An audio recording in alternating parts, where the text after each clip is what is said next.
Hala, ka-delicious sa pandit kuko. At ayan ang request ng mga ropa. Nagagawa daw ako ng pandi ok. At yung partner ko si US. Grabe makahimas-hemas ni Mekos ni Ensan dyan. What?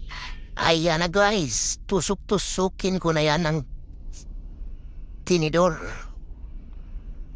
Anong rason ng matay tusok-tusok para makasingaw yung lubi dyan sa loob kasi naalimutan sila.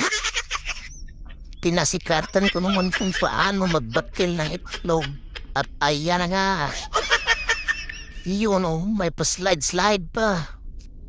Hinimasimasan ko na yan at pinabras-bras para yan ay musinaw. Pares iyang upaw ba? Ready lang ang kuhaan. Ayan nga, luto na agad. Grabe, 20 minutes lang at tinimasimasan ko na naman ng butter. At ayan na naman tayong siman na kalbo.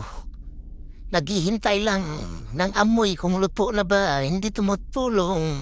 Ang lupit, boy. Agay, kainin. Inita na ba yung sakit kasi kamalit ba? At yung sobrang gagawa naman ako ng creamy cheese bread. Yummy! Hala ka, delicious. Request ng ropa, gagawa daw ako ng creamy cheese bread.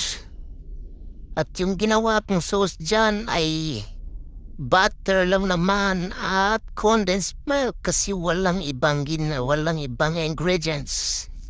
Ayan na nga yung cheese na gibitso na po boys. Ganyan lang ang paggawa. Shit!